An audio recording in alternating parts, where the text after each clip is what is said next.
Good afternoon, all, and thank you for joining us for another Secret Sunday session today. Today, I'm joined by Tyrone Faulkner, and Tyrone works at Whatability, and today we'll be talking about Tyrone's story as well as the work that he does at Whatability. So, to kick us off, like always, Tyrone, do you want to just explain to us a little bit about who you are and what it is that you're doing with yourself at Whatability? Yeah, most definitely. So yeah, as you said, my name's Tyrone Faulkner. I'm the Queensland State Manager at Whatability, and I just help facilitate fun in the disability sector and to people living with a disability, and that's basically what Whatability is about. And we've just launched in Queensland recently, so yeah, that's my role and how I help. Yeah, bring that fun to the people living with a disability. Yeah. Amazing. And how long have you been working with Whatability for? So I've been with the company from very close to the start, nearly. So close to 3 years. Like we're very young in the disability sector, just for the fact that we've only been around for 3 years. But yeah, we've done an amazing job so far. And even though, as I said, we are young, we're still very experienced, and we're trying to change the sector and rattle it up a little bit and change the way people perceive people living with a disability and change the stigma and certain things around that. Yeah.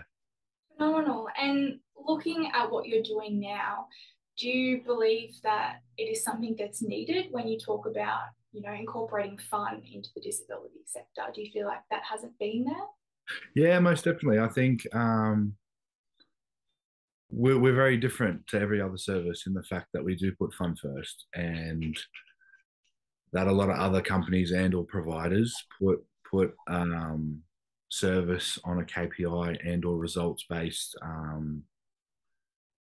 like factor, if that makes a little sense. And they need a certain result for a certain amount of service or something like that. And at Whatability, we understand that participants have so many other things going on in their lives and other therapies like the psychologists or OTs or speeches. And there's countless others, but if you're not having fun and or enjoying the other aspects of your life, you're not going to get the most out of those vital things. So that's what we're here to do. We're here to bring that fun and enjoyment back into their life so they do get the most things and benefits out of those other vital services that are in the NDIS sector. Mm. And why do you think that people with a disability haven't experienced that, or other organisations haven't incorporated fun aspects and instead focused on, your KPIs and meeting a certain standard? um, I guess that they're just trying to get the most results for the amount of money that's being used in the NDIS, and with the NDIS budget getting pulled back a bit of late, and some participants' plans getting reduced. I guess that they're just trying to make the most out of the money that participants do have and get the best results for them. But in that, I think they're forgetting about the such an important factor like fun, Mhm. which is so vital in getting the best out of those other therapies, as I said. And you talked a little bit or touched on stigmas attached to people with a disability. Could you explain a little bit, being in that sector, what you think they are? The main one is that I believe is that people living with a disability can't do certain things, and or they are unable to experience things that we did as kids, or that we experience now. One of the main examples of that is Whatability. We have company jet skis that we love to take participants out on, and a lot of parents are shocked that they get to see that their son or their daughter is out on a jet ski on the water having the time of their life, and they sometimes say that they wouldn't have dreamt that they would ever do that. And that's just one like main example of someone living with a disability that people didn't think they'd get to do an activity. So that's where we're here to just break down that stigma and all that barrier that they can't do certain things, whether it's going to theme parks or yeah, as I said, riding a jet ski or just doing certain things that they would never get to experience anywhere else. And that's what we're here to bring. just that put that smile on their face when you see a kid on the water on the jet ski enjoying and having the time of their life. That's what we're here to do. Amazing. That's just incredible. And it would be incredible for the workers as well to be able to experience that joy with them. Yeah, most definitely. I call it the best job in the world. Um, just to see how much impact you have on a family is amazing, and or not only put smiles on the kids and or participants' faces, but to give the families that respite that they might need, and give them a break from having a 24-hour job. Not only their 9 to 5, for example, but then they have to come home and help care for that person living with a disability, and they might not get a break. They might be up till 11 o'clock at night trying to sort out the next day, and then only get a few hours sleep, and then they're up again trying to sort breakfast or getting ready for the day, and they might not get that much needed break to just have a rest and to be able to put their feet up and to get the mental health break that they need to recharge their battery and to do that day in day out. It's amazing. And yeah, as I said, we're not only here just to bring happiness to our participants' lives, but to their families as well. That's amazing. And looking at what you guys are doing, are you finding that you're getting results or you're getting more people that are jumping on board? I know you said you're fairly new, but you're getting people that are backing you and wanting to incorporate more fun. Yeah, most definitely. Yeah. As I said, we're very different to a lot of other providers in the fact that we just want to have fun. We stay in our lane with community access.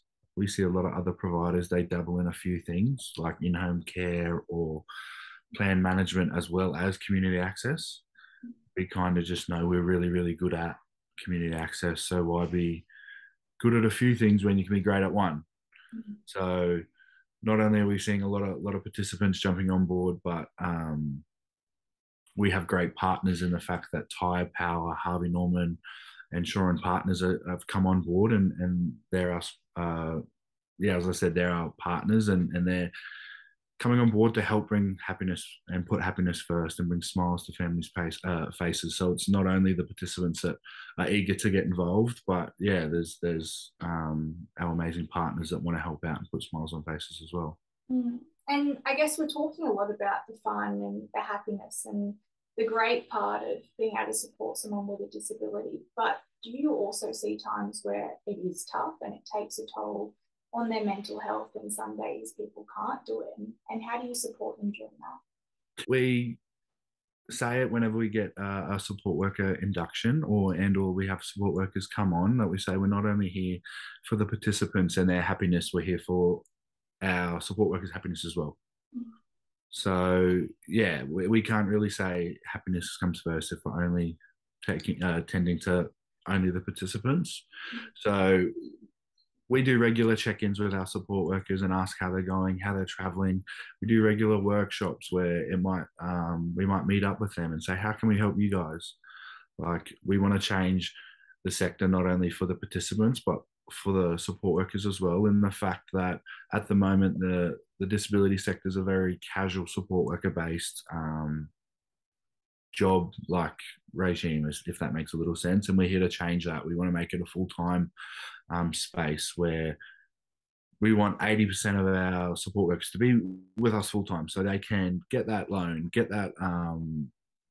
those sick days, get those holidays, and all those other things that, as we're their casual staff, they don't get those. There's no job security, and there's other little certain things. And as I said, yeah, we want to bring that opportunity to not only the participants, but make our support workers happy as well, and give them an opportunity to grow and expand their career also. People generally say that you need to be a particular type of person to care for someone with a disability. Do you believe that's the case? No, I don't think so. I think anyone can do it. It's just you need to have that willingness to learn, and or just want to help. Like, that's the main thing. Like, we have support workers that come to us with no experience and they just say, hey, look, I want to help out in any way, shape, or form. And that willingness to learn is all they need because we have the resources and the ability to turn them and train them into an amazing support worker. But if they don't have that willingness to learn and or help someone, um, they can't really do that, if that makes sense. So I guess, yeah, you do have to be a certain person. Um, but yeah, anyone can do it. You just have to have that willingness to learn and have that desire to help someone have a better life. Mm, yeah.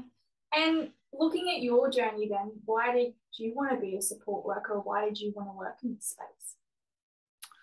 I was lucky in the fact that I just got thrown into it. I didn't know much about the disability sector at all until I went down to the Parramatta Eels for their under 20s program. And they have a great initiative where you either have to work or train, work or study. And I chose to work. So I got put out of school uh, that is for children living with autism. And through that, that's kind of how I got thrown into it. And I just fell in love with it. And I say it all the time now. I'm so thankful for that um, because I never knew anything about the disability sector. And I find a lot of people don't have any awareness of it. You don't know it. You don't know that it. There's such a large population of people living with a disability, and yeah, as I said, I was so thankful that I just got thrown into it because if I didn't, I wouldn't be where I am today, and I wouldn't have the experiences and or the relationships I do with the families and participants that I have and that I cherish. Yeah, so I'm thankful that I got put into it, and um, I guess what ability in a whole, us being out and about in the community and bringing that awareness to other people in the community kind of gives them that opportunity to jump into it as well. Whereas, as I said, I was lucky I got thrown into it, um, but other people might not have that chance. So we're trying to get it out there to everyone to show them how great it is to work in the disability sector and how fulfilling it is to work with people and to put a smile on their face. Yeah. Mm. And how was that transition? I would believe it would be very different going into being a football player that's tough and it's all about kind of hiding your emotions as such, and you've got to be this man to all of a sudden having to work in this space where you've got to be vulnerable and you've got to support someone else. How was that transition for you? Um, Tricky at the start, but as I said, if you've got a willingness to learn um, and you like helping people, you tend to love it.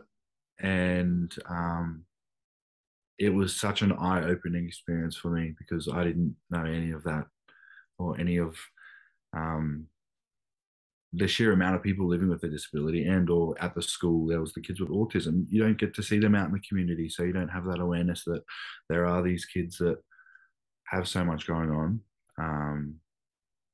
And it was tough at the start, but as I said, yeah, I ended up loving it, and I'm so thankful that I got put in that position because if I didn't, I wouldn't be where I am today. And as I said, yeah, have that great experiences and relationships that I do. But yeah, it was definitely tricky, but I had that willingness to learn, and I loved helping them and seeing their smile on their face when you'd interact and play with them. So it was awesome. Yeah.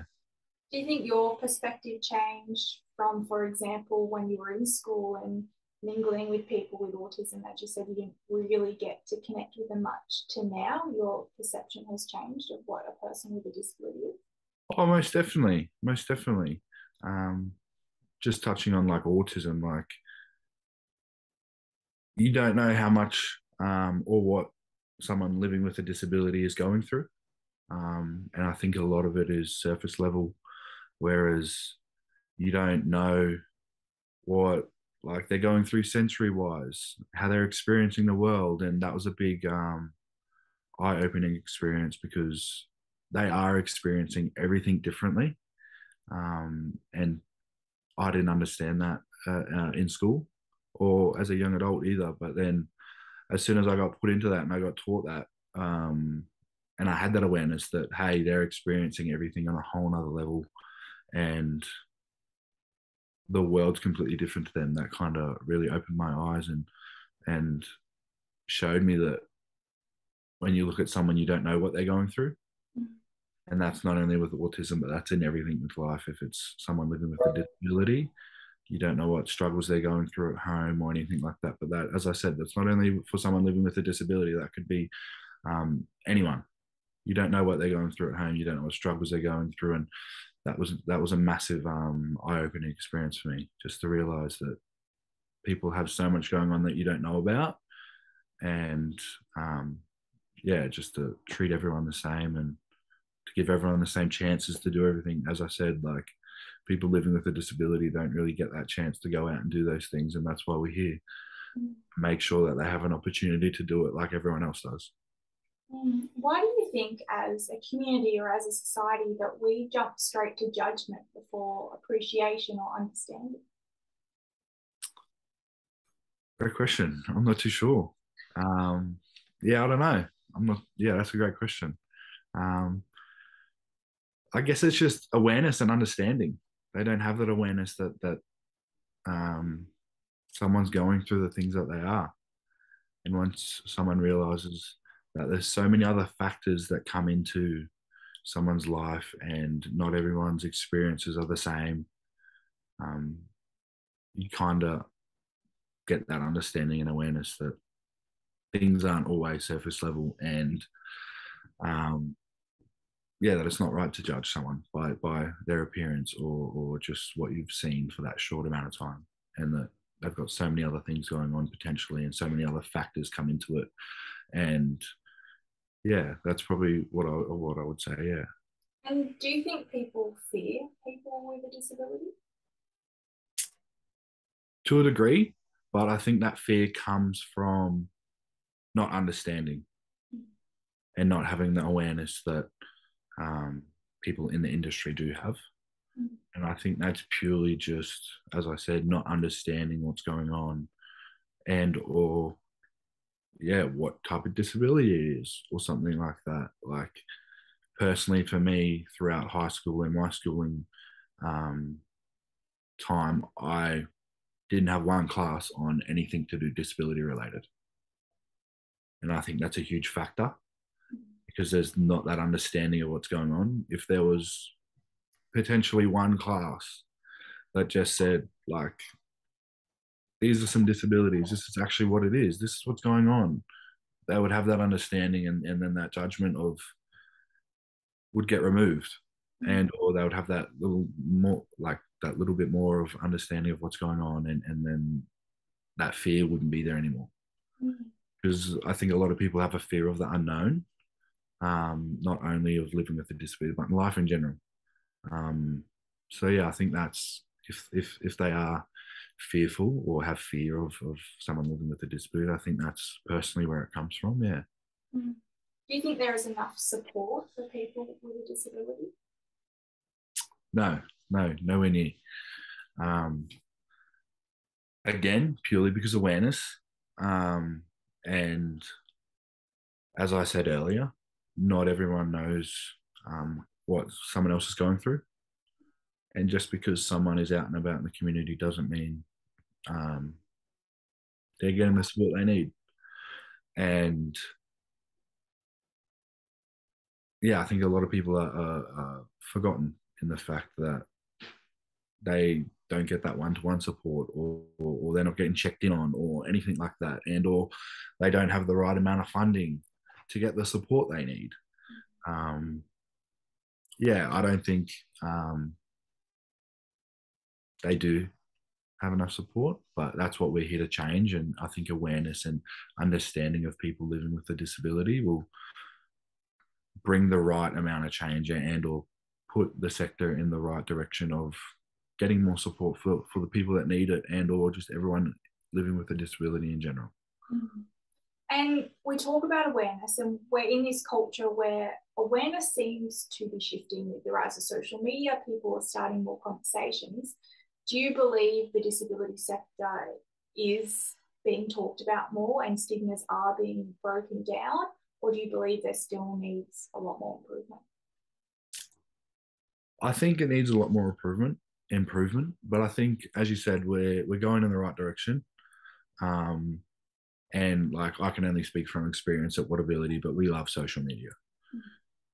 We love to show the smiles on our participants' faces because it shows what we're about and what we do. And you can say you're about something as much as you like, and you can say you do something, but if there's no validation or proof behind it, um, you can't really say that you're doing it.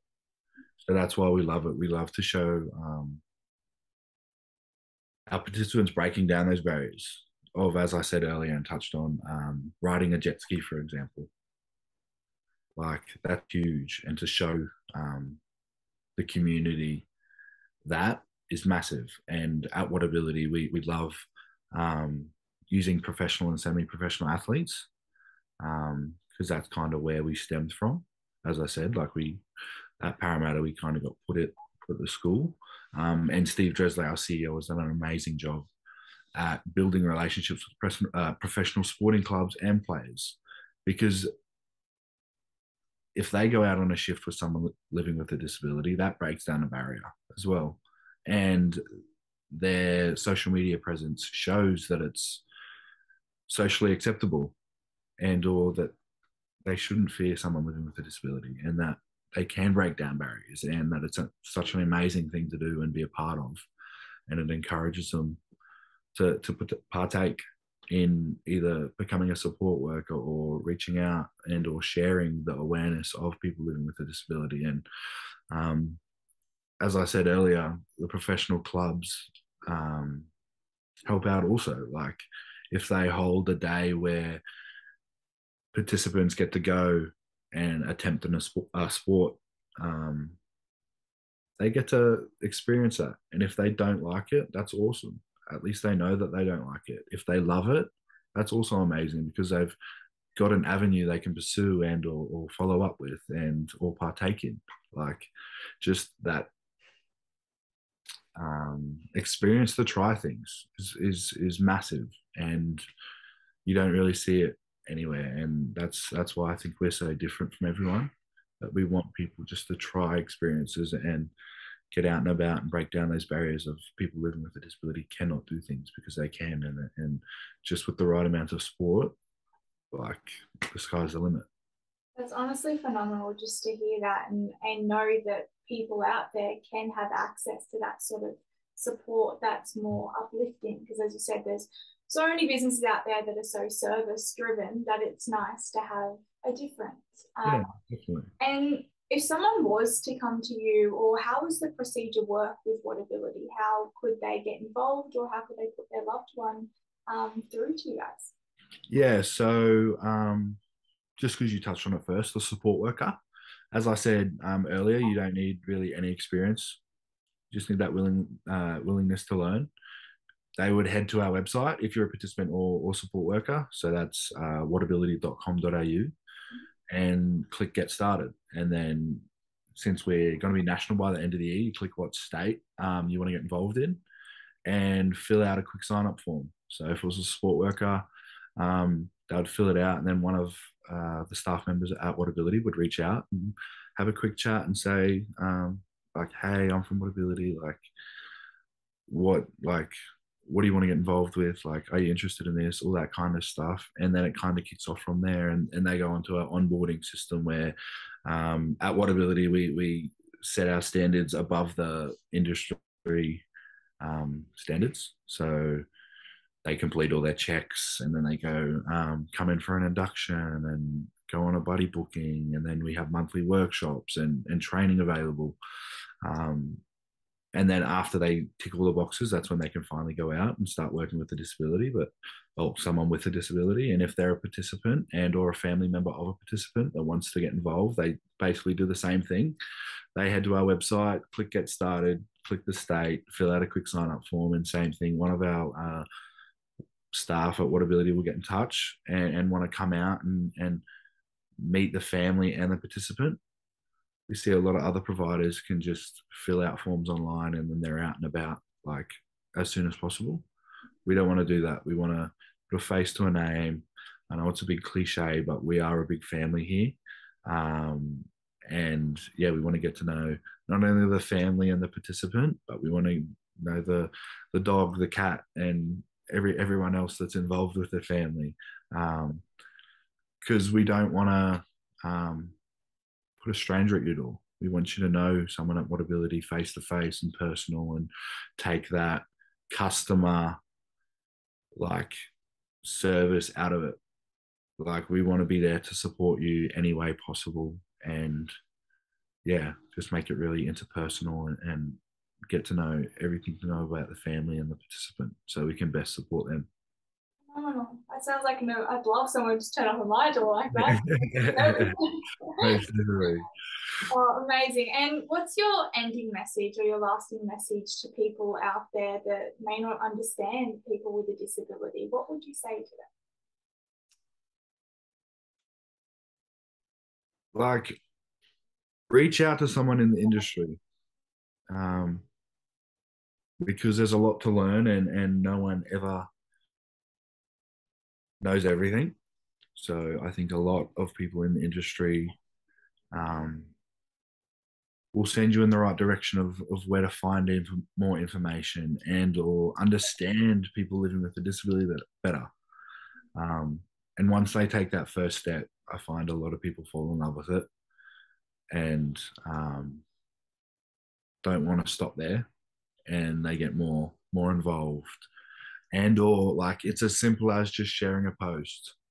Like, that takes 2 seconds of your time, but it does so much, not only for like Whatability, but for anyone living with a disability, and the fact that it raises awareness.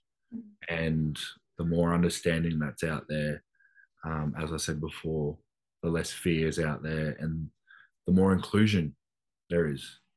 And that's the end goal, to have a more inclusive Australia, and then hopefully the world, where not only people like living with a disability can do everything, and everything's available to them, and there's nothing that they cannot do, because with the right support, as I said earlier, anything's possible. And um, yeah, like, they should have the right to have a smile on their face, and to do absolutely everything that we get to do also. I love that. That's so amazing. And where do you go from here? Where will I go? Yeah, what's future plans or hanging up the football boots or Yeah, I think the football boots are hung up. Right now, I'm really, really happy in what I do, and seeing a smile on a participant's face brings so much joy to me, and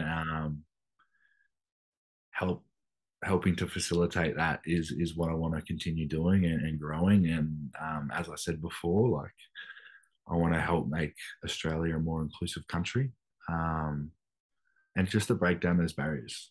Like, it's such a simple thing, to put a smile on someone's face, but it does so much in the fact that, like, they get to enjoy life. So I'm very, very content with where I am at the moment, and if I can continue to do the work that I am at the moment, yeah, I'll be very, very happy. Oh, well, congratulations on everything you're doing personally and with Whatability, because what you guys are doing in this space is phenomenal. I think it's so needed. And even just changing those stereotypes that are still in place, I feel that that's a conversation that we all need to start having. So thank you so much for your time and everything that you're doing. I appreciate it very much. And I appreciate everyone else out there as well for watching today on another Secret Sunday session. I'll catch you guys all again next week. But otherwise, thank you, Tyrone, for your time, and congratulations, and good luck on the national or the statewide Yeah. introduction. Yeah, no, thank you for allowing me to come on here. As I said, awareness is huge, and you're helping to push that, not only um, for the disability sector, but for the mental health sector as well. And that's amazing, and you're doing an amazing job. And yeah, as I said, thank you. No worries. Thank you. And thank you so much, everyone out there. We'll catch you next week.